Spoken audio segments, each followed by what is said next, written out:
What's that? I don't know. Not bad. Get stuck, kid. You still had human fighters, human bodies, so you couldn't give the people what they really wanted. True, no-holds-barred violence. Oh. So, the next logical step, get the humans out of there and let the machines kill each other. We interrupt this program to bring you a special report. This is Cheapseat Reviews. For some reason, my camera made me so freaking huge. Hamburgers. At the time, probably the hottest, not best looking, but yeah. Every time he says that, you need to put burger. Hello, and thank you for listening to Cheapseat Reviews, the podcast that explores the Hollywood film industry for the greater good. The greater good. Oh my gosh, he's back. I know, right? You startled How many me. weeks has it been? Like 8? So 12? It's been 2, but it feels like more. Yeah. Well, it was 2, and then you were gone 2, and then on a week, and then gone 2, and now you're back. Oh, okay. But yeah, no, I'm just kind of hit and miss this summer. Sorry, y'all. That's fine. And you've been on vacation. You're nice and rested, so, you know. Yeah, maybe. Maybe, or not. Maybe you're exhausted. It's been hot. This summer has been hot. Sure. That's all I got to say. Yeah. Yeah, no, those weren't all vacations where you got to relax. You know, no. The Disney with the in-laws is about the scariest vacation as you can take. So, no, yeah. And Andrew, you raising a hand there, Andrew? You need something, buddy? I'm so confused. That's my aura, and I'm just grabbing Sean's nipple. Oh, for those who don't see us here, Andrew's Sean's got a 4-screen up on Skype, and Andrew's arm. It's not really his arm. Well, now it's his arm, but just anyway, it looks like a Dementor stealing Sean's soul, which couldn't happen because Sean doesn't have one. Yeah, so that's right. Yeah. I'm actually as we record right now, I'm posting this to Twitter. Be good. Yeah. So it'll be there for posterity. Yeah, this is great. I'm just no context. I'm just posting the image. Oh, this is great. Okay, all right, we're off to a great start. Okay. We've already a great podcast talking about things that we can see and not hear. It's just nothing but the best for our listeners. We appreciate it. And only Twitter followers can see the picture, so that's a good excuse for those of you who are not following us on Twitter to follow us on Twitter. With that all having been said, I guess this is episode 356. 356. Wow. And tonight we're talking about Real Steel. I wish I could do that guy's voice, like the announcer. Real Steel. Yeah. Announcer man. Obviously he gets paid. I'm not even going to try. No, please don't. He gets paid a lot of money to do it, but that's fine. I am Sean Allred, and joining me tonight is Andrew. Hangs out at derelict zoos on the weekends, Jimison. And occasionally, I just like to get in the ring with a bull, smack it in the head a couple times, and then let it take my leg off. Oh. Okay. Yeah. Well, that's really interesting because... That's not the worst part, though. The most insulting part is I have to pay $5 to get it back. Yeah, to get your leg back. Yeah. Or $2.50 for a picture. Yeah. There you go. Of the leg. Yeah, that you can't have back. Yeah. Speaking of that bull, Sam... Yes. This is more evidence that we don't plan our middle names and stuff, or really anything. But Sam also likes to fight a 2,000-pound bull Vector. Yeah, and Sean, just so you know, all I'm going to do is keep buying you tickets to these bull fights with the robots, so that eventually one of these 2-ton robots are going to fall on you in the first row and kill you. So. Just wanted to let you know. That's cool. I mean, at least I get to have some popcorn and some other stuff. Some peanuts. Yeah. And making her Cheapseat Reviews debut, Pixie once left her kid with a stranger so she could go to Italy for the summer from the Next on Stage 1 podcast. Hi, guys. Welcome to the show. Welcome to our little corner of the internet here. We appreciate you coming on. Well, thank you guys for having me. Oh my gosh! Hopefully, we got you a movie that you could at least enjoy in some way, some shape or form. Well, she picked it. So, you did. Okay. I picked this movie. Yeah. It's actually one that I can watch over and over again. Yeah, guilty favorite. Guilty favorite. Nice. Yeah, okay. I sent her. I think I sent you a list of about 4 movies, and I think within 10 seconds of me sending you the list, you responded with "Real Steel" with an exclamation point. I thought, okay, that's cool. Yeah, nice.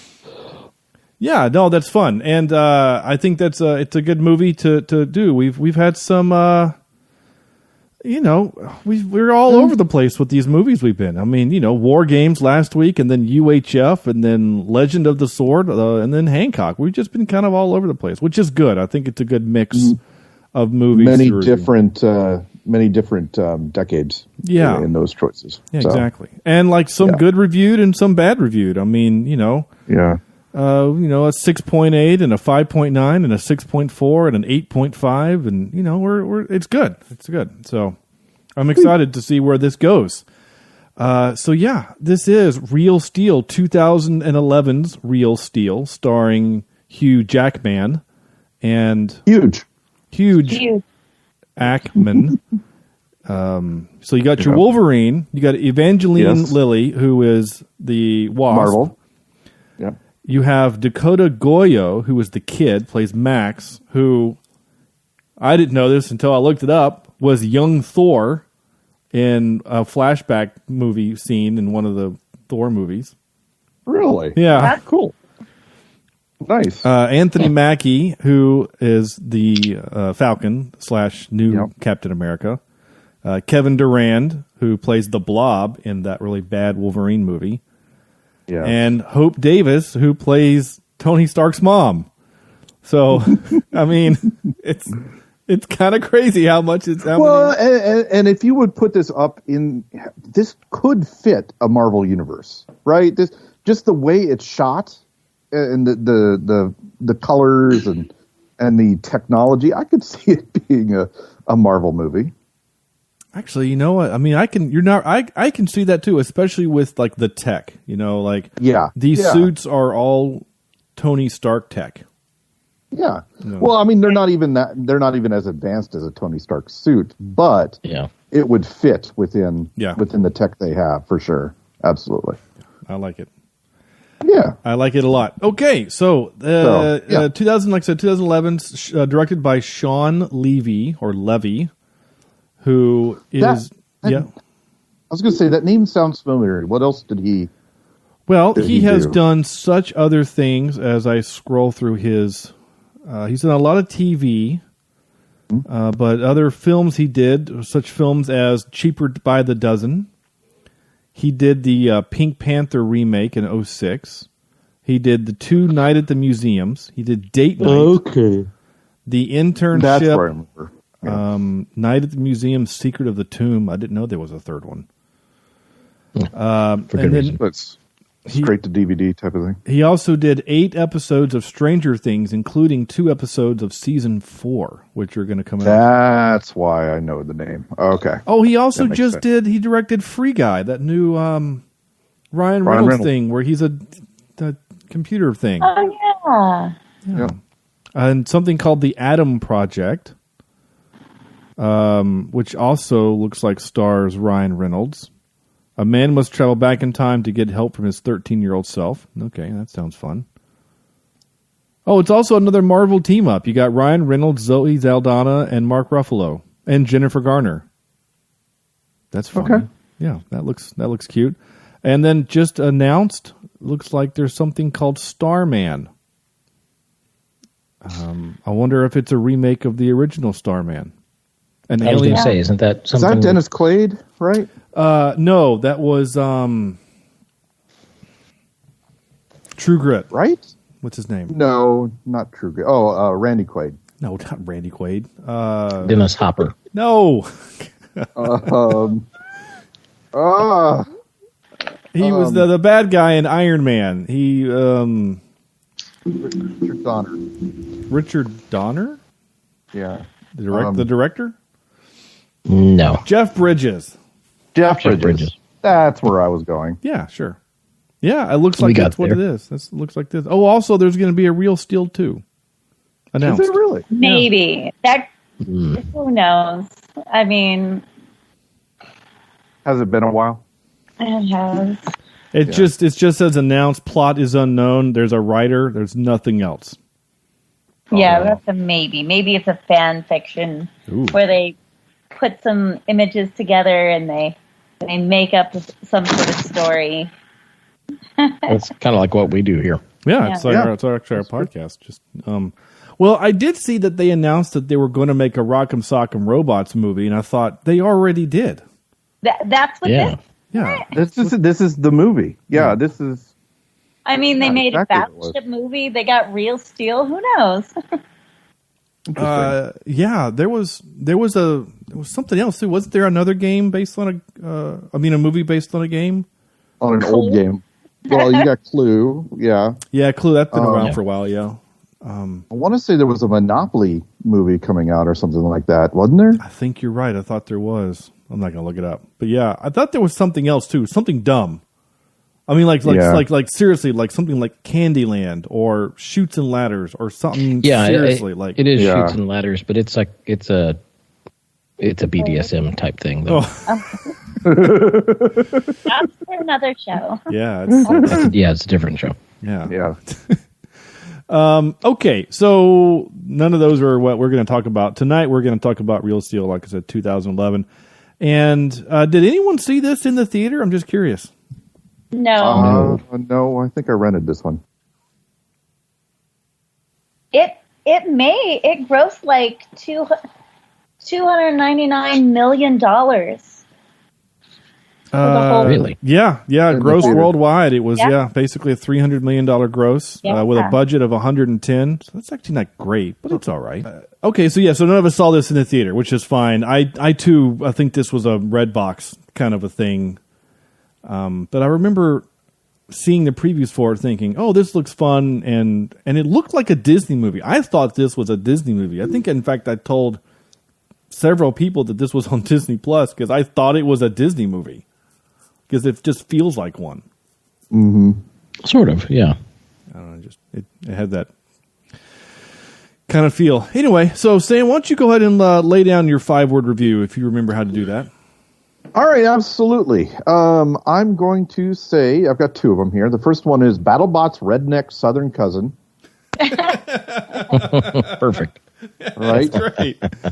And my other one, and I'm going to get blasted for this, dumbish father-son bonding movie. Dumb-ish? Now, dumbish. Yeah, Okay. I had to get it into one word. Now, all that means is that the story of the father and the son bonding, I thought, was kind of, what do you call it? It's basically, we've seen it all before. And there was nothing surprising in that bonding stuff. Now, was the movie fun? Heck yeah, I loved watching the robots. I thought it was interesting. Would I rather see, saw blades and flamethrowers and all sorts of other things like BattleBots have on these things? Heck yeah.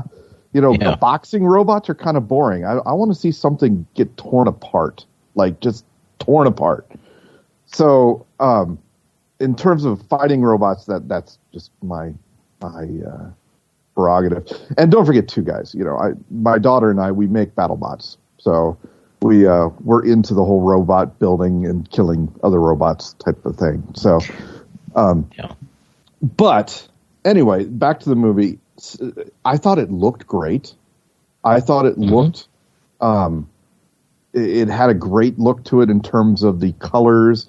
The themes, every location felt different, right? It actually felt like there was an arena full of people. The zoo wasn't just a couple of extras cheering on from a rock or something like that.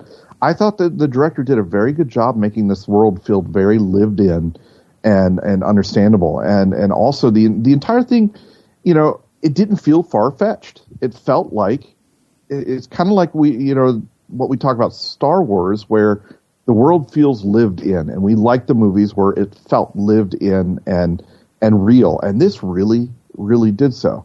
Was there a few times where it took me out of the movie during some of the boxing scenes where you could tell it was very CGI? Yes, but not enough to be so distracting that it hurt the movie in itself.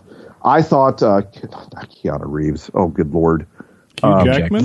Huge did a great job being the dad and kind of being the down and out guy, yet you still want to cheer for him. And I thought Evangeline Lilly did really well in her part as well. Although I think she was underutilized in this movie and could have been kind of like the Q, right? The person who comes and saves the day by fixing the robot in the way it needs to be fixed. But I enjoyed it. I thought it was a fun ride. It was not made to win Oscars. It was made to entertain families and people who like to see robots kick each other's rear end. So I enjoyed it. I had a good time. Cool. A very succinct and thorough review. I like it.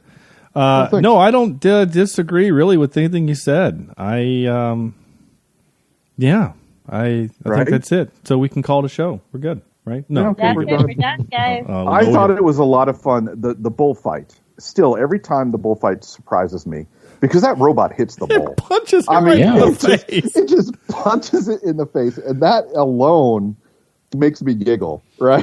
You don't do that in movies. You don't hurt the animal, or you don't. I know it's not real. I know it's not a real bull getting punched, but good Lord, it just punches that thing into the ground. And I love it. I love it. Yeah, that's my first note. Is in the future we don't care about bulls' rights.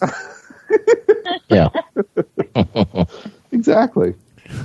I just can't imagine. Like, that's obviously a thing that only can happen in Texas, right? Like, oh yeah. You couldn't have that in California.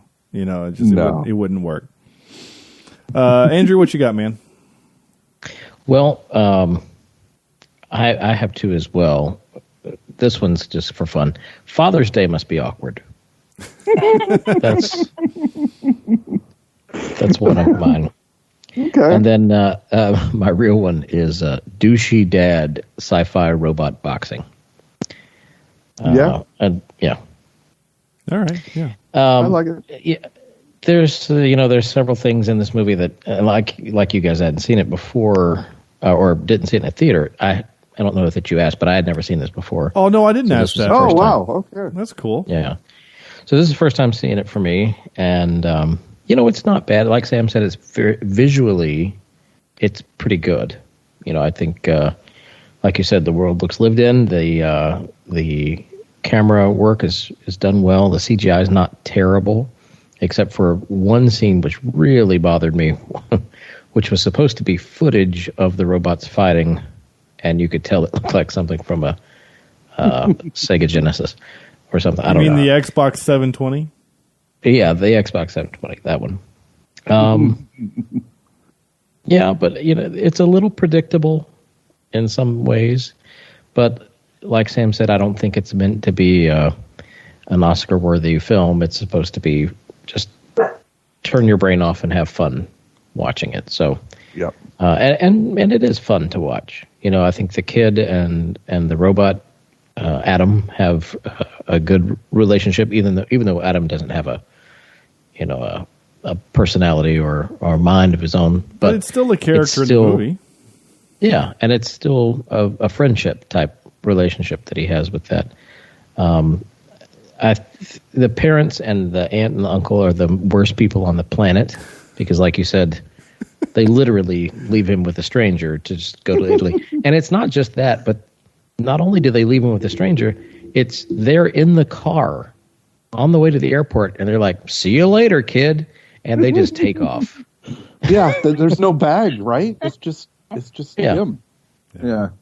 So, kind of douchey, but I've been taking notes, like I have for the past couple of movies on my phone here, and the ladies swooning over the robot operator at the bullfight over Hugh Jackman, are they swooning because it's Hugh Jackman? Because if we have ever watched BattleBots... She's saying no. Pixie's saying no. No. Well, listen, if we've ever watched BattleBots, you know the type of people that create robots. Don't get ladies that look like that. Wait. Don't get ladies that look No like offense, that. Sam. Come on. But you know the type of guys that are going to build these and go and fight them. And bodybuilders, they are not. No offense. I build my body is just in the wrong areas. Mentally, a lot of brain power goes into it. Exactly. And tacos. I think if the director had any forethought at all and knew what 2020 was actually going to look like, this movie would have been set at a different time. Maybe 2030, a little further down the road. And I know he said, I think I read somewhere that he wanted it to feel realistic, so he kind of kept the time frame close to what we are living in, or what we were at the time, which I think this was made in 2011. Yeah. And so it was set in 2020, right? Yeah. I probably, if I were him, I would have pushed it a little further, because we still don't have clear computers and clear phones and robots that fight each other. Which, by the way, side note, what's the fascination with clear technology? I don't know. Let me tell you, if you had a clear phone and you had to hold it up and you were looking at it and all you saw was the background light coming through, you'd be pissed off because you couldn't read anything. I think it's ridiculous. Stop putting it in movies. That's all I have to say. It's been a thing for a long time. I don't get it either. I don't understand the clear technology idea, because it's like I would get so distracted because of the thing behind me, especially if it was a thing behind me that was moving, right? Like if I'm in an office and Pixie's on the other side and all of a sudden you move, I just assumed that like my mouse moved, and now I'm really confused. I hate the idea of it, but... Is it kind of like the Macs that had like the clear background to them? Right? Yeah. Like the blue and the red. Yeah, they were backs. annoying, but everybody had them back in the day. Well, I had one too, and it was blue, but like it's not like my screen was translucent. Yeah. Right. Yeah. Well, I mean, and we all, in the 80s, we all had those phones that were clear phones that you could see all the internal parts to. Yeah. Well, you did. I didn't have one of those. Oh, you did not? Okay. I didn't have a phone in my room until I was in high school. So that would have been 96, 97. Oh, wow. I had a 50-foot cord. No, it was more than that. I think it was a 100-foot cord that I plugged in downstairs, ran it up the stairs and into my room so that I could have a phone in my room. Nice. So, my best friend Chris, he had his parents. They only had one phone on the whole upstairs, and it was a corded phone. And they put the little curly Q phone with the the RJ40, RJ37 connector. What is it? RJ not 45? Doesn't matter. But it was like a 40-foot, 50-foot long cable cord that went from the receiver to the cradle. So Chris would, he'd call me up and be like, "Hey man, what's going on?" I'm like, "Nothing. What are you doing?" He's like, "I'm hiding in the bathroom," because it was the only way he only place upstairs that he could have a conversation without someone interrupting. Now that would also mean he ran the risk of someone just walking by and hitting the hang up, just putting their finger down. Right. So there were times I'd be talking to him like, "Hey, what'd you get for question number?" Click. Oh, I guess his sister came by and was tired of him being on the phone. So anyway, taking up the line, you can't hog the line, man. Yeah. Well, yeah. Back when you needed AOL to research things. Oh yeah. Last couple notes, real quick. I have the kid is a fantastic actor. I'm glad you said that. I agree. I think totally he's agree. the best part of the movie, to be honest. Yeah. And a lot of times, child actors annoy me, and he did not in this film at all. And I thought that, he played it very well, and every emotion that you can have on screen, he did it. We saw him angry, we saw him happy, we saw him sad, and we saw him having fun and learning and dancing with this robot. he felt like a real kid. He didn't feel like an actor that was pushing. I like the part where he's got like 20 sodas and he's like drinking them, and the dad's all like, "Did you drink all of these?" He's all like, "Yeah, but wait." Yeah. It was the best. I was like, "Yeah, that's my son right now." He's got like so many soda pops on his table, and you can't tell him to throw any of them away. Like, oh, it's trophies. They're trophies over there. I mean, it's a rite of passage for kids to drink as much caffeine as they can. And I agree with Andrew. I never felt once like I wanted to slap this child actor. Yeah. Which is generally not the case in other movies. This kid felt genuine, and that's rare. That's rare. And I don't. Have we seen him in anything else, John? Well, yeah. Oops, I clicked on the wrong person. Sorry, give me a second. Yeah, we've seen him in other things. Specifically, I mean, like I said earlier, he was in Thor. He's in the first Thor movie as a young Thor. We have seen him in Noah as young Noah. Okay. Oh, I tried to forget that. That's it. Remember that. That's it. Yeah. He was in. I mean, he's been in some other stuff. He was in a movie called Defendor, which is a friend of mine wants us to review. It's just never streaming. Yeah. Okay. So he's done other things. It's not like he's been, outcast of Hollywood or anything. But he hasn't acted in a while. It's been 7 years since he's acted, and so I don't know if he's just decided to take a break so he can go to high school, or what. I just I guess he's just decided not to.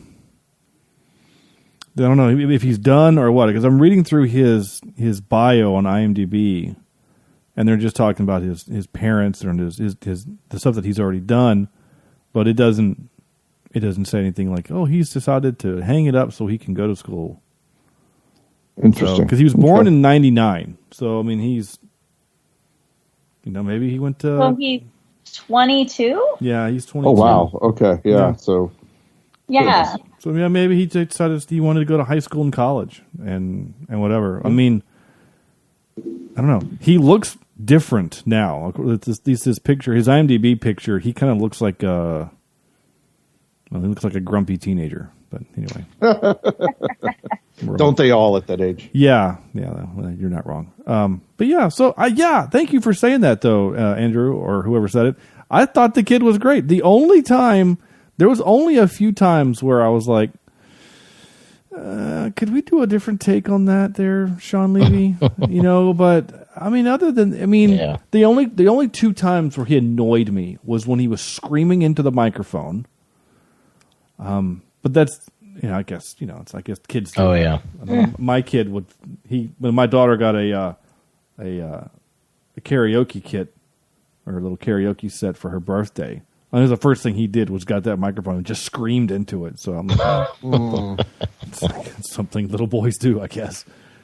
And then the other time when he's just repeatedly saying, when he doesn't want his dad to leave him, and he's just saying, please, please, please, please, please, please. I'm like, okay. It's a kid thing to do, but it still kind of annoyed me. But otherwise, he was really good. I thought he was really good in this movie. So, yeah.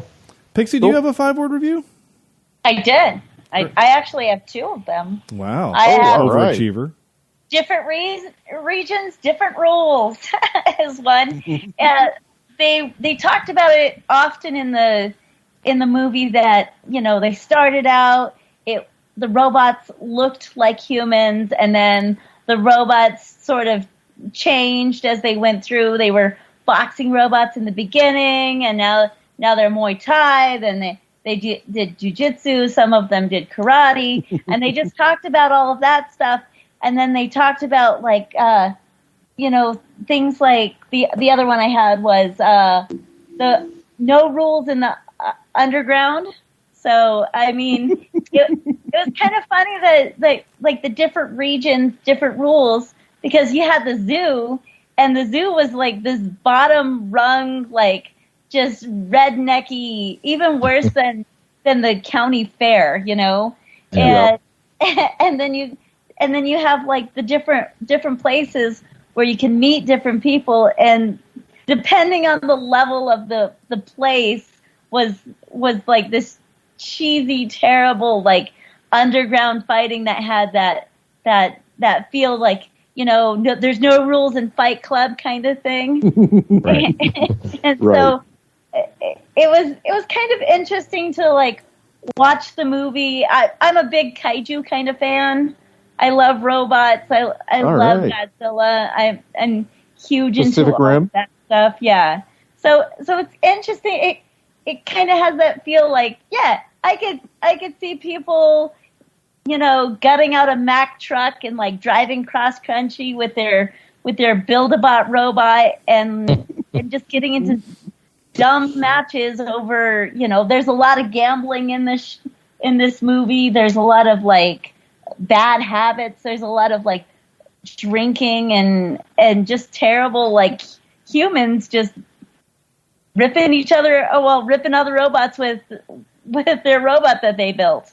So I thought it was kind of interesting. Right. Well, that is one thing they didn't really explore. The opening scene has him waking up in the truck, right? Yeah. Yeah. And reaching for the beer bottle, and which had to be really Walked in warm that truck beer. the whole time. Yeah. Yeah. Yeah, he Yeah. was either sleeping in that truck or snuggling with the wasp. Other than that, he was. Yeah. Yeah.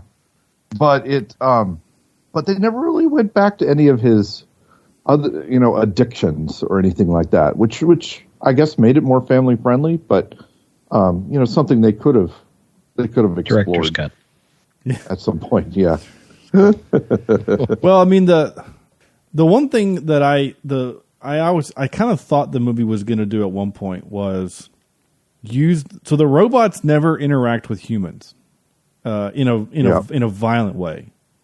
Right. And that could have been a twist that we could have taken in the movie that would have changed it completely. I mean, we got Terminator, right? Yeah. Right. Yeah. Well, I thought the first time I watched this, when Charlie and Max are getting their asses beat, I mean, because Max gets kind of beat up a little bit too. I actually thought in the moment, oh, Adam's going to come in and save them. Yeah. Like, you know what I'm saying? Or even better, Adam is over there mimicking him getting beat up. Well, he would just be on the Right? ground, like holding his his I head. know, right? Yeah, he'd just be on the ground. I thought that there was going to be a moment where, like, the movie was going to give us not quite a Herbie movie moment where it's like the machine's alive, but I kind of, it was just for some reason it felt like there was going to be like a way that the machine would come in and save the day, and obviously it didn't, but.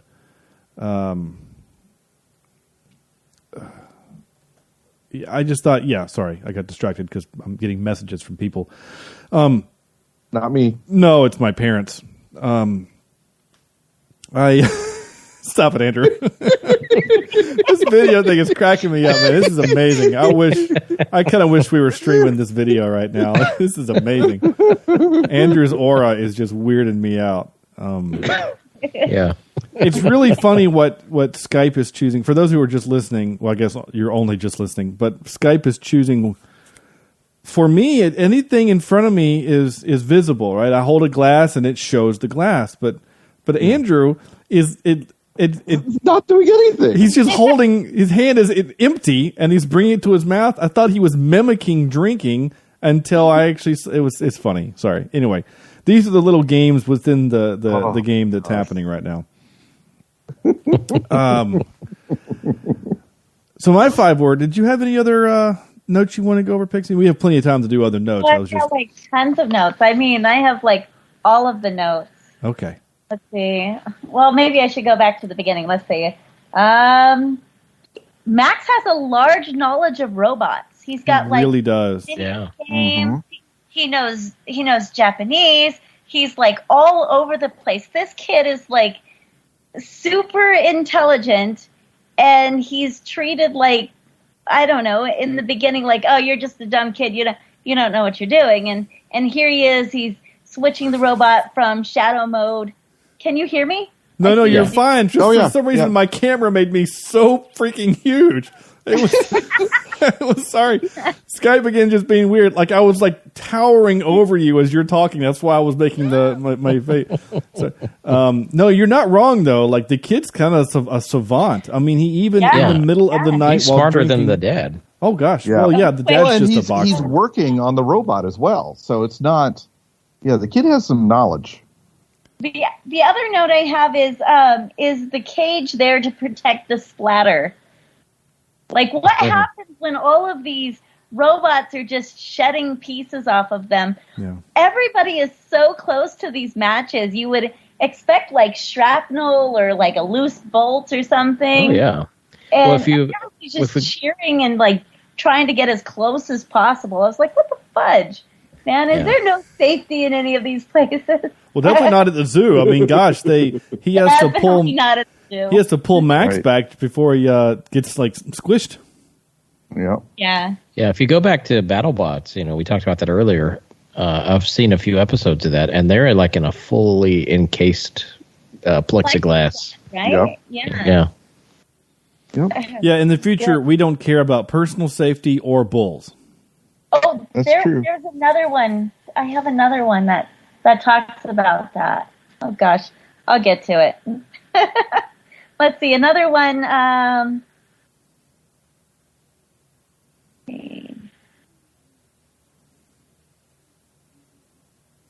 got all these written things down. I'm like, why was I writing that down? I have notes that I have to think back. Like, why did I write that? I'm not sure. I have one of those too. One of them says robots are like superstars in this, where everybody's like, they remember the history. It feels like a WWE wrestling match or an MMA fight. It's got like, everybody's got different titles. Everybody's got different, different regions that they come from. I thought it was kind of cool. It is interesting that it feels like there's more onus on the robot than the operator. Meaning, like if we equate this to today terms, right? We don't. It just kind of reminds me like if we were watching NASCAR, and all you cared about was the 3 car. You didn't care who was driving it. You just cared that it was the 3 car. Right. And there are probably some people that watch NASCAR that pull for certain brands. I only want the Ford to win, or I only want the Chevy to win. But you pull for the race car driver, and then they'll always say, "Well, it was a great car. My crew put together a great car." But you're not wrong. Like the stats follow the robot, not the operator, which I think is interesting. Right. And then it's all, what was the other point that was, Max also knows about boxing. Not only does he know about video games and robots, he knows about the different boxing matches. Like, he knows about, like, the boxing match that his father was in, but didn't know that was his father. I thought that point was weird. Mm-hmm. Yeah. No, you're right. Let's see. I really liked the interaction between him and Adam.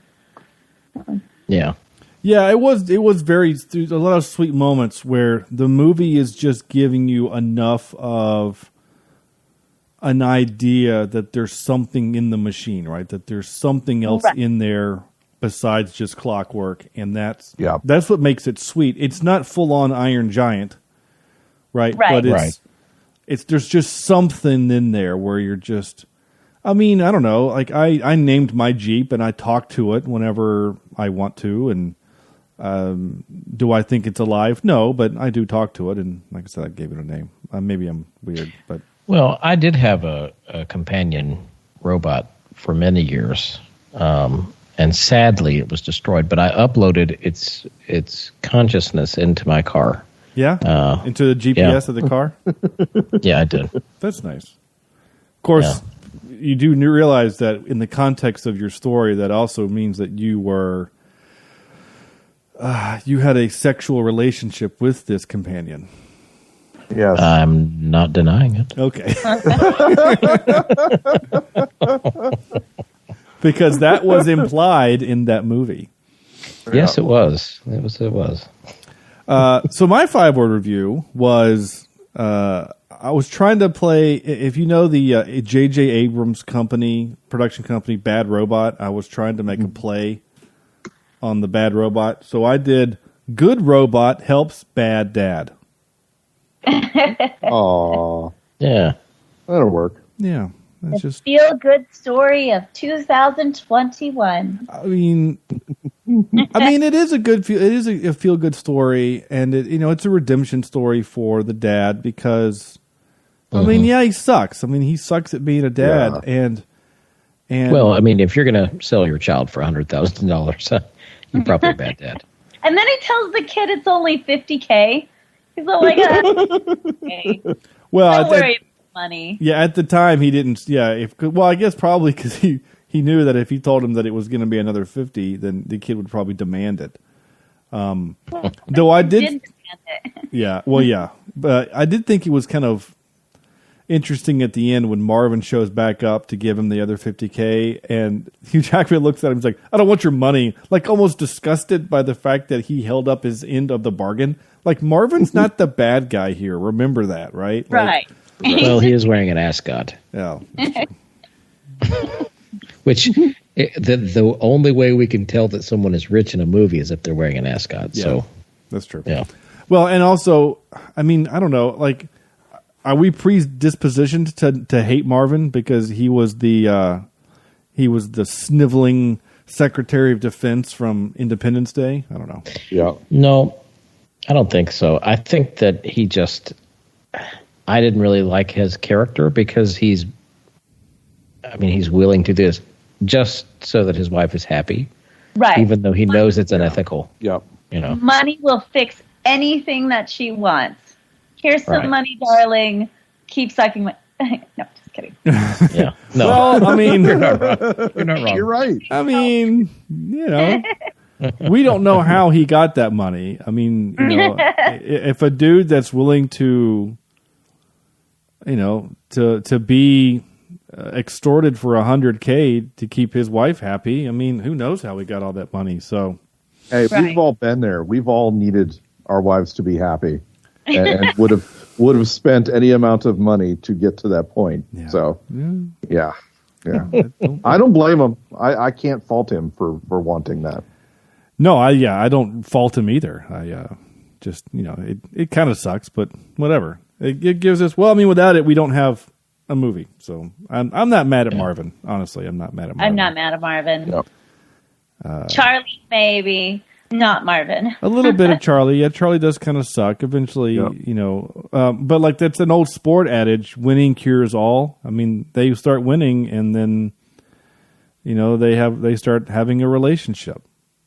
Because they have something in common, and it's easy to have a relationship where things are good and whatever. So anyway, I just, it's a feel good movie. It's a fun movie. I have zero really big problem with the movie. One of my notes was, I know Charlie is a bad dad, but that kid is 11 and still hanging out on the edge of a cliff, and he just leaves him. That's called negligence. Yeah. Oh, can we talk about that junkyard? I've got it written down. Sure. It's called Metal Valley. Yeah, isn't that cool? Robot junkyard. And how come Charlie is very comfortable about breaking into the place? He knows knowing exactly where to go. Oh, he's done this before. Oh yeah. It's a very shady business, and it wasn't his first time breaking into this place. Yeah, he knows what he's doing. I took my kids to Atlanta not too long ago, and we were jaywalking, and my kids were like, "Dad, we can't do that." Well, that's funny. So, breaking into a junkyard at 11, if they don't say anything, something's up there. Yeah. I was like, "Oh, this is fine. Don't worry. We won't get caught," kind of thing. There was no junkyard dogs. That was weird. You'd think that a scrapyard place would have higher security than just lights. Right. Yeah. Well, and the are on a weird moving thing, pattern. too, and the lights, apparently you can't get caught by the lights because that's when you get caught. it's like a video game problem. Yeah. Right? You can't Very much. You can't be in the lights. Otherwise, just keep going. Makes no sense. It is interesting. You mentioned, Sam, that this world feels lived in, and it really does. But it's a world where robot boxing is a thing, but we have the technology for robots, but they're not doing anything else other than boxing.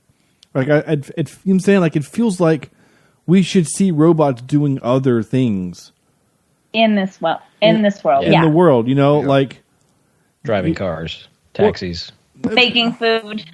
Yeah, I mean, I was thinking more in even industrious things like WALL-E, right? Like at the junkyard, there's a robot walking around taking junk and piling it into the thing, or like the lights are actually sentinels from X-Men that are there to kill you if you go in there. You know what I'm saying? Like, I just that's really one of the only problems I had with the movie is that I felt like there wasn't enough robots in the movie doing other things. So, I mean, if a robot is $40K, that's like a reasonable brand new car. Yeah. Like, okay, $40K. I got this robot, nosy boy who's got so many, he's got awards, he's worldwide known, he's been shipped all over the place. And guess what? I don't need a license to drive him. I can just have him shipped to my door. I would have liked to hear more of like she said what did she say? She said, "Are you doing a bad deal in front of my gym?" Yeah, it was like a black market deal or something. Yeah. So is this on the black market? Is this more of that shady stuff we were talking about earlier? Maybe. Maybe. Again, maybe it's a world we just didn't see a whole lot of here. Well, maybe they'll explain it in Real Steel 2. Well, there you go. Can we spend a minute talking about these robots? Because so we've got different versions, of course. We've got 1 through, 5? I don't know what the newest version. I don't know. We know that Adam is a Gen 2. That's all we know. Right. I don't know what other gens there are. So this what's the one that he buys? Noisy guy? Or Noisy boy. Yeah. Noisy boy. I like the names. I do. I like the names. Yeah, it's fun. But he buys this, what looks like a very high-tech and very new-aged machine. But in order to change the language, you have to open up a panel on the back and turn a dial. Mm-hmm. With little flags. With little flags of the countries that you want the language. It's not like you can take your clear phone out and choose the language from your iPhone. From Nokia. At that point. Well, and the movie is definitely portraying Hugh Jackman as a jock boxer. I mean, when he says 2 commands and it doesn't do anything, and he's immediately just pissed. He's like, "Oh, it's broken. It doesn't work. Throw it away." Blah, right? It's like, well, he's the guy from buying furniture from IKEA, trying to put it together without reading the instructions. Yeah, exactly. It's like, can you just bought a $40,000, $50,000 machine? Why don't you take 5 minutes and look at the manual, there, guy? Like, good gracious. You don't know manual. Well, she pulls out. Didn't she actually? No, she pulled out. She had a book or something. She literally pulled out. She's the one that knows robots. He's just the dumb guy running. I know he's just the boxer, but I mean, like, they played the trope really well. Like, he knew nothing about how robots work. He just only knows boxing, which is fine. I mean, that's what he's there for, is to be the boxer guy. To your point, Sam, about you wanted her to be Q. The boy was that. Yeah. So that would have been redundant, but. Yeah, the boy was Q, and she was home base. The reminder of the past. She was him. Yeah. She's there to remind him of the past, and the boy is there to give him hope for the future. And there's some deeper meaning, I think, in there. But robots fighting robots. Okay. A few more notes I'm going to get to before I do some clips. I started to write "Do these zoo people," and then I stopped. I don't know where I was going. I guess maybe I was going to ask. Maybe I was going to ask, do these zoo people like just live there and hang out in case a robot just shows up to fight? It felt like it was the weekend, and that's what they do. Like, everybody's bringing their boys to the zoo. Yeah. We're going to see some robots get destroyed. Grab your netty ice and join the, join the destruction. Yeah, that definitely feels like a Milwaukee Beast kind of a place. Yeah. Maybe technology gets a lot cheaper in the future, but our little 1 pound robot that we've made probably cost us a good $1,000. Wow. So I can't imagine a 1 ton or whatever else. This type of sport would not be cheap. I mean, heck, BattleBots, those the big boys are in the tens of thousands of dollars. Yeah. To make those things. So it's crazy. Okay, a couple last little notes here. I did write. I love how. So all of the other operators, right? Anyone that is a robot operator not named Charlie is basically a cartoon character. And I'm totally okay with that. The guy at the zoo cracked me up. He's constantly spitting. He's just screaming at people all the time. He's got like a 6-inch mohawk. Yeah, his tongue is just constantly like wagging out. Like his control system seemed really stupid. And I just didn't care. I don't know why. It just felt so fun because it felt like we were watching real people do like an anime kind of a thing. The guy at the end when he gets the controllers and he actually does the motion for Rock'em Sock'em Robots where he's pushing down the thumb and he's doing the back and forth, and then he screams and then punches the screen. Like, I don't know why. I just totally dug it. I really did. All of the guys that just, when the Twin Cities guys, they're both just screaming at each other. I don't know why. It works on me. It usually doesn't in movies. For whatever reason, this movie, I'm like, everyone that drives a robot is just the ridiculous person ever, except Charlie. He's the cool dude. Yeah. Can I mention a couple of things that took me out of the film? Sure, yeah. Sure, yeah. I forgot to mention these when I was doing my thing. So there's, I don't know, I'm sure you noticed, but the product placement in this movie drove me nuts, actually. It was the only thing that really bothered me because you can watch a movie, and I know that, boxing matches and sporting events, there's going to be product placement. There's going to be billboards that say Mountain Dew or whatever. But this just felt like every time that you looked at the screen, there was a thing that said Bing or ESPN or Xbox 720 or whatever it might be. And it really kind of, towards the end especially, took me out of the movie a little bit. Yeah, there was a bunch. I mean, the arena is named. There was the Sprint. Sprint was in there. Oh no! What was it? The Bing Arena. And I thought to myself, that's dated. That's a little dated. It is. There. Yeah, it is.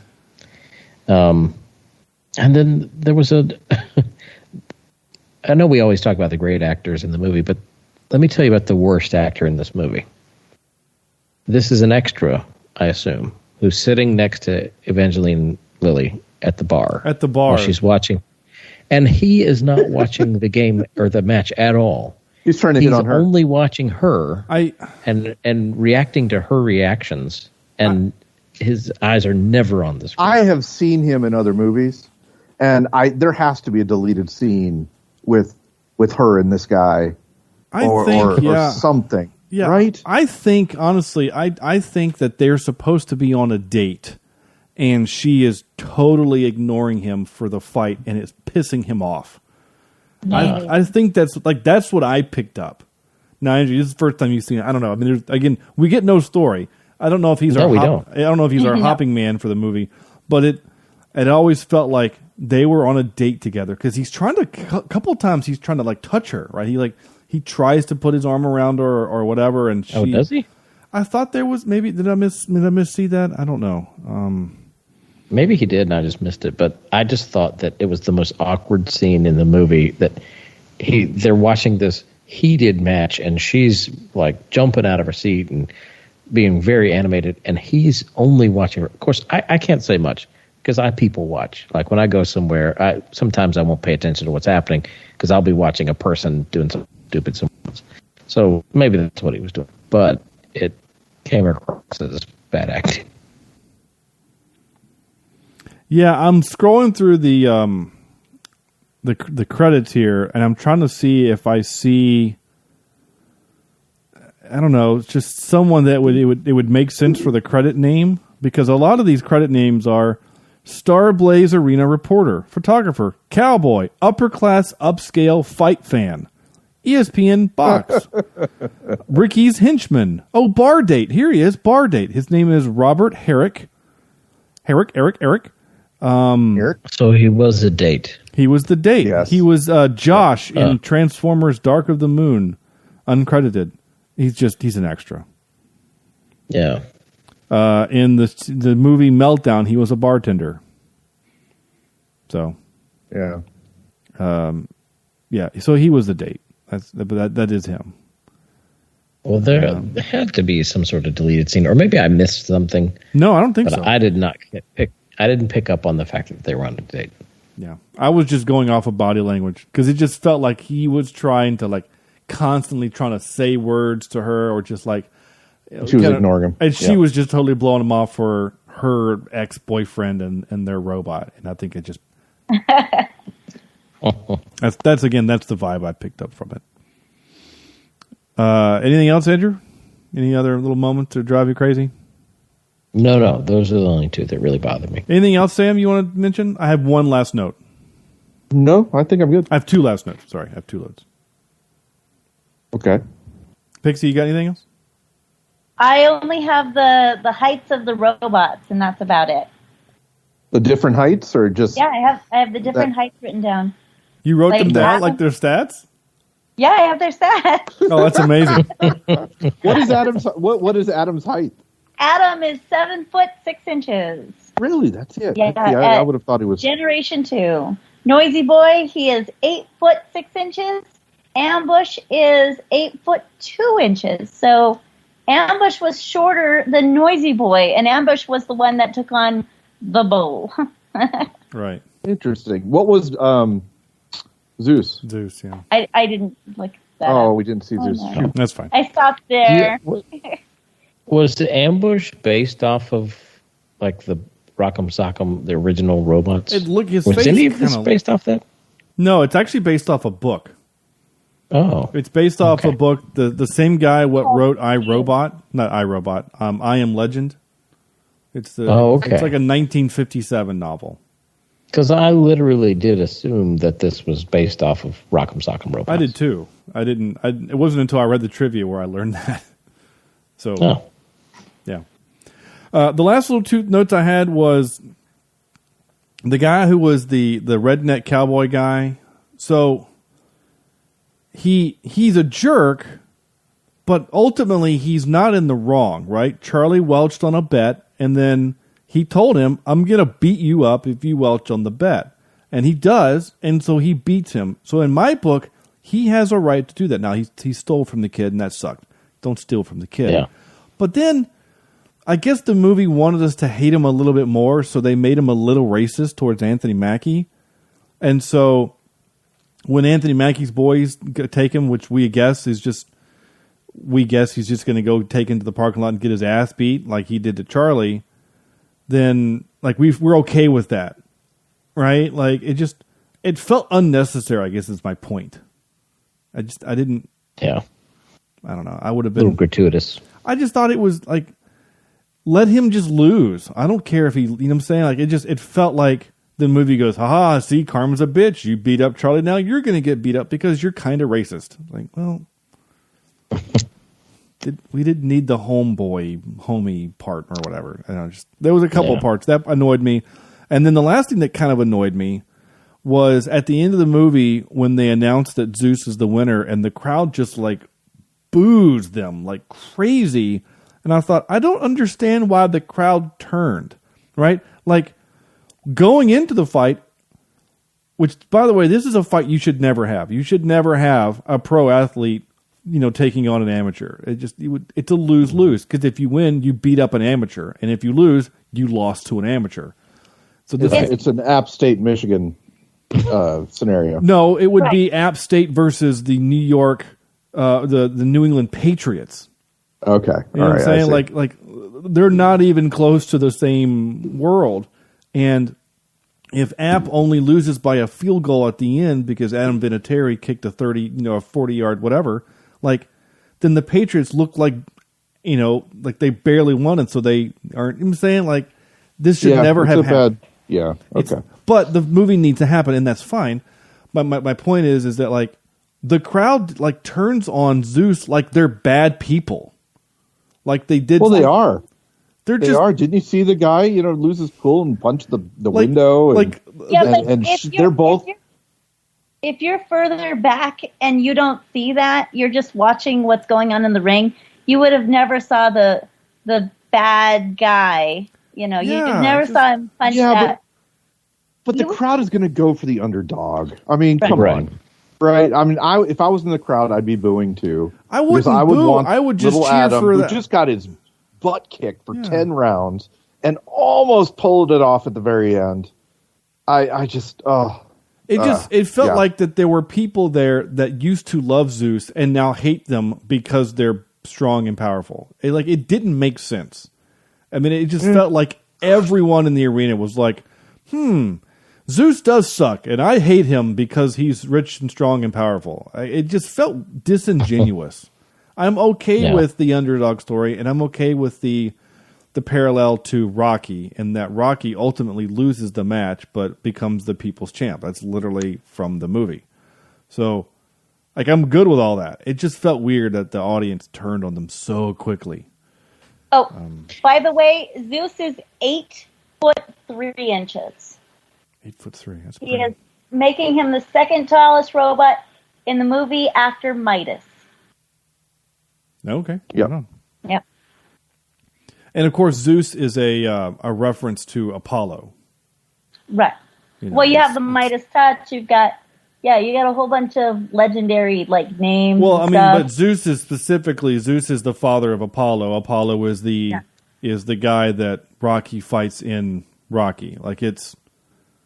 They're not hiding the fact that this is a Rocky story. I mean, the only difference is that the robot doesn't run upstairs, though they do have we do have a training. Ooh, we have a training montage. I gotta find my. Yes, we had a. Yep. We had a montage with two of them actually. Yeah, I was gonna say, would the fight count as a montage? I mean, they go through 5 rounds and we see round 1. And then 2 through 4.5 or 4 are a montage, and then we get the shadow boxing scene.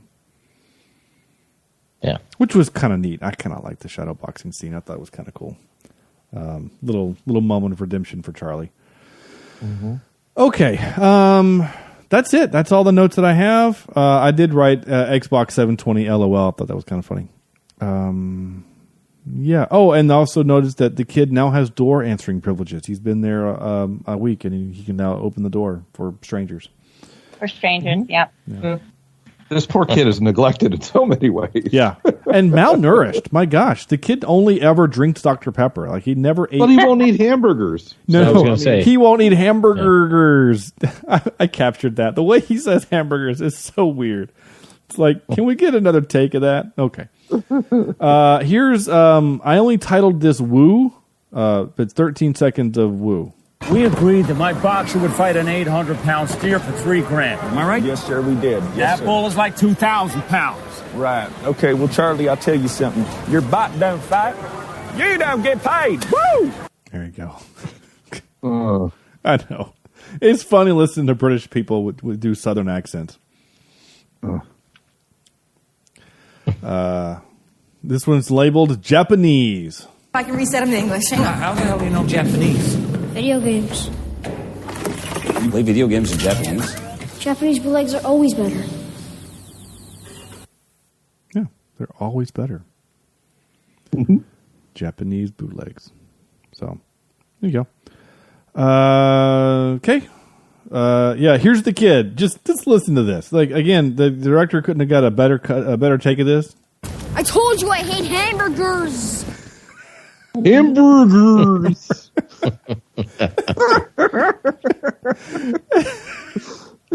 Sorry. Just one more time. Hold on. Just one more time. I told you I hate hamburgers. Hamburgers. It's like he didn't know how to. It's like he slows down. It's like they took the film and slowed it down by half at the very end of the phrase. He didn't know how to end Put it. the emphasis on the wrong syllable. Yeah, he didn't know how to end the word. It's just funny. Hamburgers. Hamburgers. It's pretty great. All right. If you say the name of your movie, I'm going to capture it.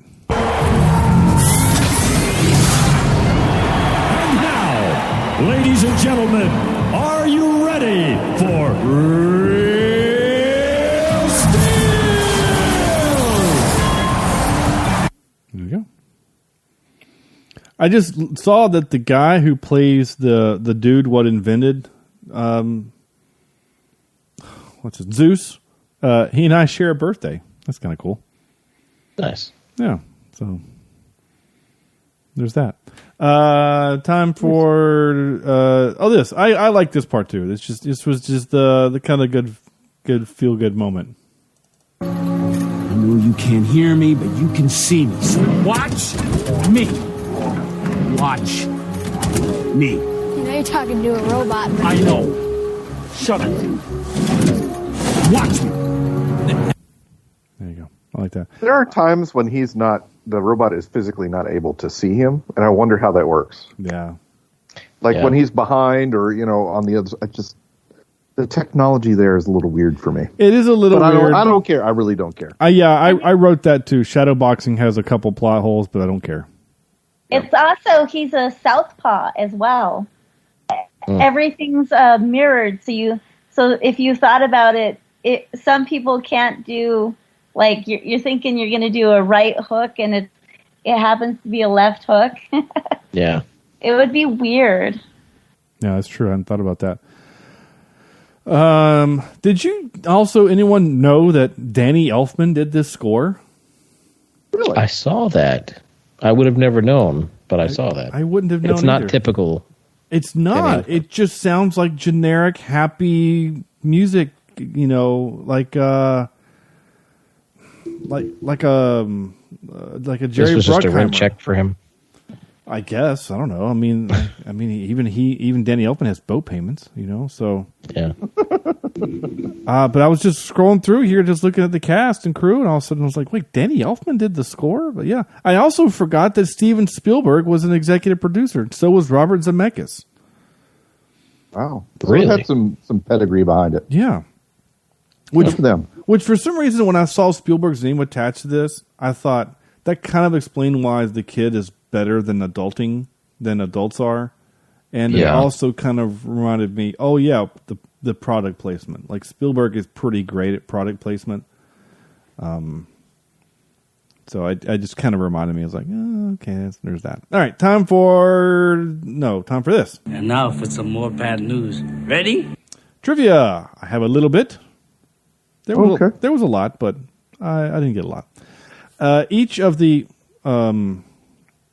robots were built in real life and CGI. For certain shots with animatronics, they were controlled by more than 20 puppeteers. Wow. That's kind of cool. Wow. Wow. Okay. The Noisy Boy robot has LEDs on his fists that spell out in Japanese characters words like doom, pain, oblivion, and the end. That's kind of neat. I like that. I mentioned that already. The truck that Charlie hauls the fighting robots is a 1960 Sightliner, one of the ugliest trucks ever built. Oh, you can say that again. I thought it was iconic, though. I'm glad they used it. It was definitely different for sure. Yeah, it was. No one different. wants to see the calves of truck drivers. No offense, truck drivers. And do we need our calves to see the road clearly because we put wipers down there? There's got to be a reason for those windows at the bottom. The only thing right? I can think of is so that you can see right in front of you. So when you're pulling into a tight space, you can see right in front of you. Like now, a lot of SUVs have cameras that are in the front. So when you park, you can see, like a bad cab camera, it's just in the front. Yeah. But in 1960, they didn't have that, so I guess they just put little windows by your feet. Now, why the passenger needs it, I don't know, but I guess on that side, maybe. It would look weird if it was just the one. It's got to be symmetrical. Yeah, otherwise it looks like a truck with an eye patch. All right. Time for lazy eye GMC over there. Time for this. Excuse me while I whip this out. That's right. We're going to be whipping out our top 3 kid actors. Movies with kid actors, or the kids themselves, not necessarily just the movie. But, kid actors. And I'm going to let Sam go first. All right. Okay. Let me pull this up real quick. I have got, I cannot even say this poor kid's name. Okay. In my number 3 spot, but I will butcher it, and I apologize ahead of time. Kvezani Wallace. Yeah. Who plays, Hush Puppy in Beasts of the Southern Wild. All right. Little girl with the hair. She was amazing in that movie. Have you guys ever seen that movie? Nope. No. Yeah. I don't think she had ever acted before. It was her first movie ever, and she will steal your heart away on that thing. Okay. I have got Tom Holland. Yeah. In The Impossible. All right. Which we need to get on our list, which is another really good movie. All right. And yeah, it's really good. It's about the tsunami in southeastern Asia. And then my number 1 is Haley Steinfeld from True Grit. Yeah, she's so good, right?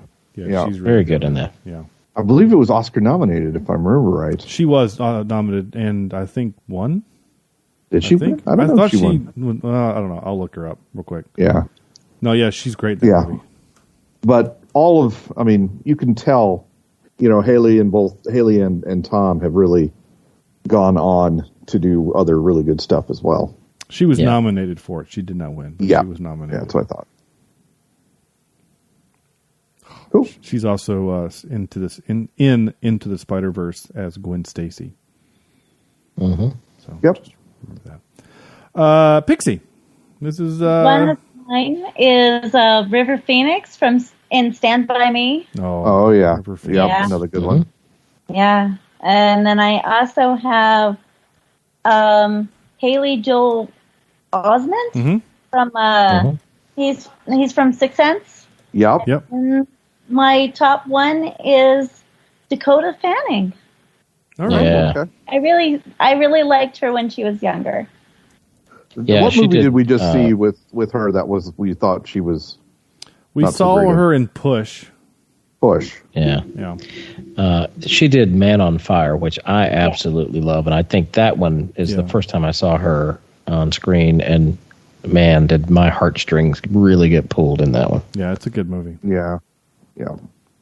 It's hard to watch, like physically, it is, because of the way it's shot with the shaky cam and the lens flares and the cuts. It's like, I'm getting a little bit of both motion sickness and just emotional sickness. Well, I think that's when a lot of that stuff became popular, and they were just trying to throw it all out there. Yeah, I think you're right. I will go next, and then we'll let boo. I don't think you're supposed to boo me. Oh, sorry.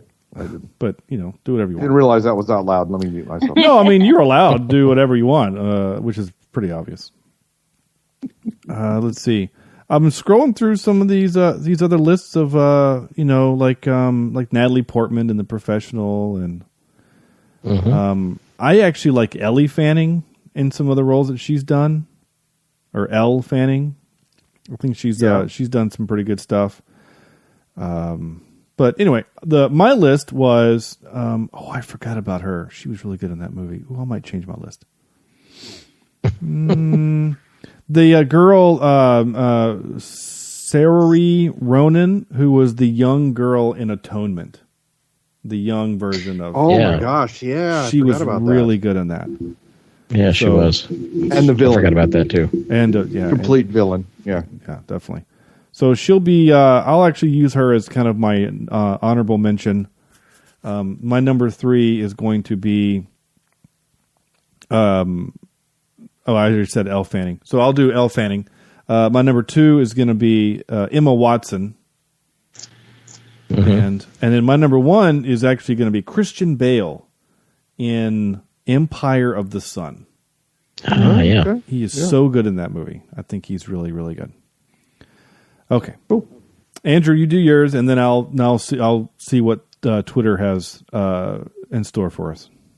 Okay. Well, I went classic movies in some of these. So I've got Mara, I don't know how to say it. Mara Wilson from Mrs. Doubtfire and Matilda. Oh, okay, sure, yeah.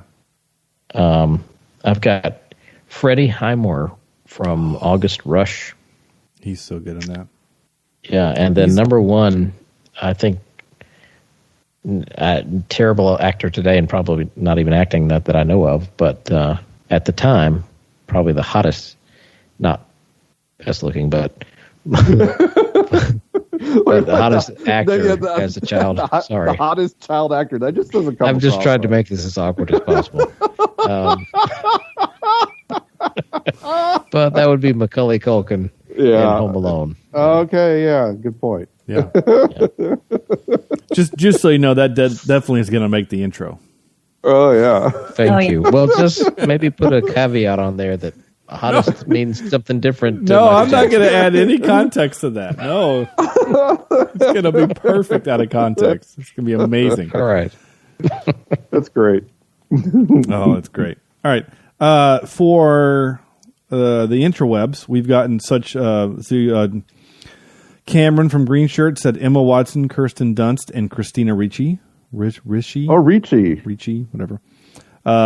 Jesse from Sudden But Inevitable says Millie Bobby Brown, Macaulay Culkin, and the Mowry twins. I don't know who that is. Mowry twins. I don't know that one. Lauren from the Beard Owl podcast says Taj Mowry for being on the Weird Al show. Eve Plum because Jan Brady is all of us. The Olsen twins because Full House was my favorite show as a kid. Honorable mentions to Candace Cameron and Jodie Sweetin because I vibed on them on subsequent viewings of Full House. Oh, dear. And what? Besotted Geek? I don't know what that's supposed to be. Anyway, his name is Stork online or on Twitter, and he did the kid that played Short Round from Indiana Jones 2. Oh, Mr. Jones. Yeah. Dr. Jones. That's literally the gif is him saying, "Okie dokie, Dr. Jones, hold on to your potatoes." Oh, my goodness. All right. That was it. That's awesome. Yes, that's it. Time for this. Wait, what's supposed to happen? Oh, wait, hold on. We had somebody on the Facebook, too. I'm sorry. Whoever commented on our Facebook. Seth, I'm sorry. Oh, shame. I know. Shame. Gosh, oh, sorry. Seth ignoring all the old people on Facebook, I tell you. Yeah, the old people. Seth said, I really enjoyed the movie, and I have watched it several times. Maura Wilson was freaking adorable in Miracle on 34th Street. Oh, yeah. So, like you said, old. Okay. Time for Just kidding. Seth's younger than us. Well, yeah. He's your age. Andrew, stop it. Okay, now it's time for this. Wait, what's supposed to happen? This Skype thing is amazing. I mean, like, seriously, you got to go to our Twitter and see what's happening on our... It's so weird. It is just, it's truly amazing. And Andrew is shrinking. I mean... Yeah. I've gotten smaller. Shrinkage is a thing, I guess. Yeah. He looks like the child of... It is weird. Skype just randomly will push us forward and back. I mean, like, it is really weird what's happening. You think he would try to equalize? There goes his phantom arms again. Yeah. It's so weird. All right. This is where we give the movie a score out of 10. And I will then put this eventually up on the rankings. I'm not going to add it in now. All right. Andrew. Yes. Yeah, this is somewhere in the 7s, I think I saw on IMDb. I don't know exactly, but yeah, I mean, rewatchability, I would watch this again, I think. And, visually, like I said, pretty fun movie and well done. So I'm going to give it let's say a 7.1. All right. IMDb has it as a 7 exactly, 7.0. Oh, okay. Cool. Yeah. Pixie. I really enjoy this movie. I'm going to give it a 7.4, and it's in my rotation. Like, I'm not going to watch it every day, but I'm definitely going to at least watch it and enjoy it every time I do watch it. Good. That's great. Sam. I'm going to give it a good 7.5. It's fun. It's not poorly made. It's got a decent story. Is it stuff we've seen before? Yeah, but at least it's made well, and I do appreciate that. This is something I feel like I could watch with the kids. Minus some of the words. Yeah, there's a couple of shits and a lot of dams and hells, but yeah, you could probably. Yeah, nothing major. Yeah, nothing to cover. Earmuff them on. But no, it's a good movie. I enjoyed it. Sorry, Andrew's getting smaller. He's tiny. He's so tiny.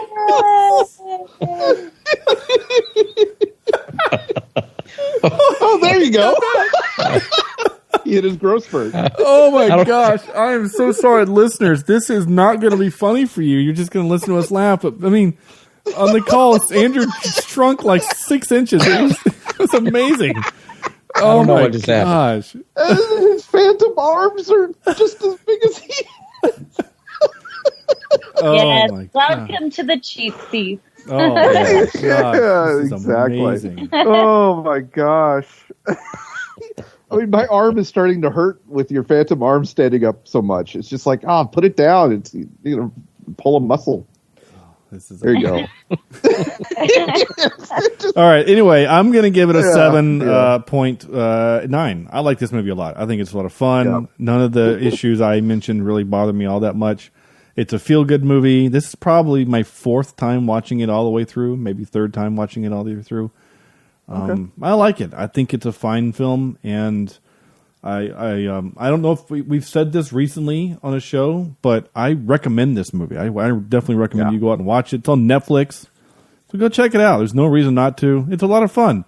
Go watch this, and then you can go home and practice saying, I told you I hate hamburgers. There you go. Hamburgers. I thought about doing the joke, Sam, where I was going to say something like, this is a conversation that I have with you before every episode. I know you can't hear me, but you can see me. So that's what I was. That was the joke I was going to do, but I didn't. So there you go. Nice. It has some truth to it. Yeah, there's sometimes a little bit of truth to that. That's it. That's our show. So before I say a single other solitary word, Pixie, thank you so much for coming on. Please tell our listeners, all 4 of them, how they can find your show. Well, thank you guys for having me on. My name is Pixie. My show is called Next on Stage 1. It is a very adult-only podcast. There is a lot more atrocious words than shucks, and darn. I had a really good time, and if you like fun and friendly banter, me and my co-hosts, we have a great time. So I really appreciate joining you guys today on this show. We hamburgers on here sometimes too. 1, 2, 1. Yes, we do. Sometimes we do. And sometimes we had a whole episode devoted to that word. So yeah. It's a fun word. It's versatile. I mean, you can use it's a whole sentence. Hamburgers. Every time it's a noun, a verb. Yeah. Every time he says that, you need to put burger.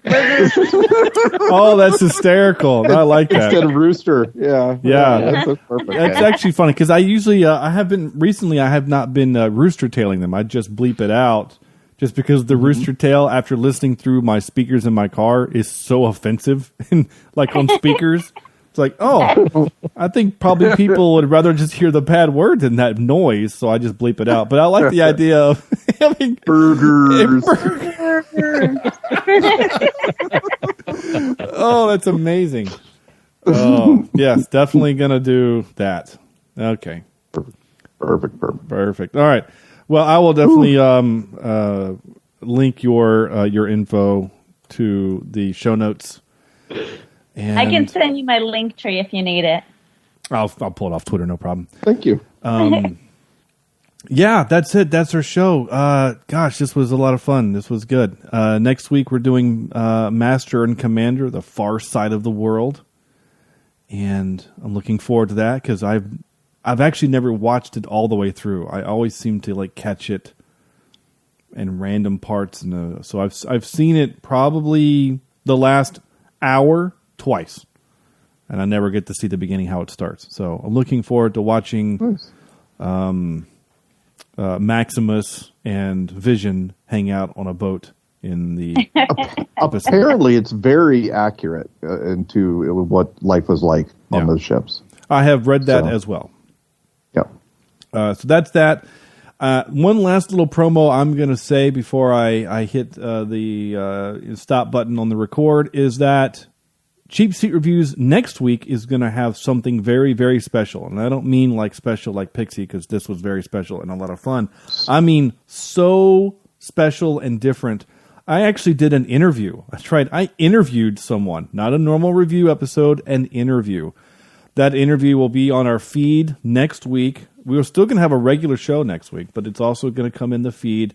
I interview new aspiring actress Erica Hogan, who also happens to be my friend and is willing to talk to me for a little bit, and talk about her new acting career. A lot of people decided, Pixie, I think you're one. Someone that was during the pandemic, was looking for something to do and started a podcast, because you started a podcast within the last year. Oh, yeah. Last September. Yeah. And she decided to become an actress during the pandemic, and since then has gone from doing small parts in commercials to starring in a feature. So nice. Listen to how I do have one question. Yeah. Did you run into her? I have run into her many times. We used to work together at Carowinds. Okay. Yes. Just was wondering. Yeah. Thank you. So that's coming next week. Erica Hogan. Look for it on the normal stream, and it'll be there. And it was a lot of fun to do. Oh yeah. Oh yeah. In the meantime, go to our website, cheapseatreviews.libsyn.com. There you can find links to all of our other stuff. Here's my call to action. Because you're supposed to do a call to action at the end of every episode. Leave us a review. Leave us a review on iTunes would be spectacular. There's lots of places now where you can leave reviews, like besides just iTunes. What's the other places, Pixie, that people are leaving reviews now? Podchaser. Let's see, Podchaser.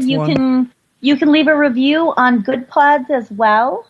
Yeah, Good Pods is one I just signed us up for.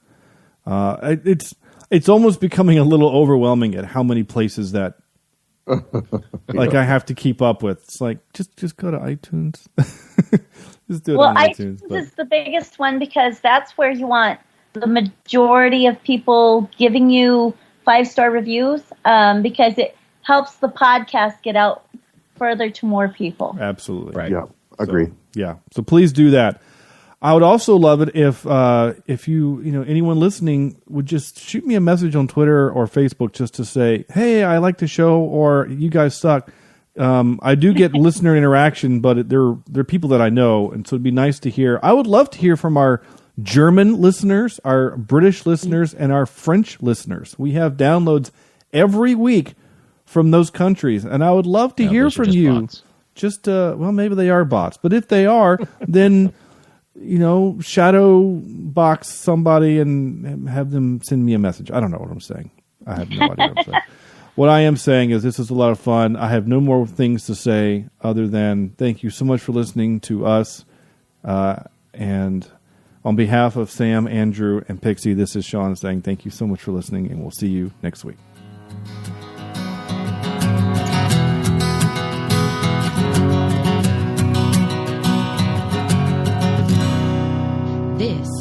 is Cheapseat Reviews.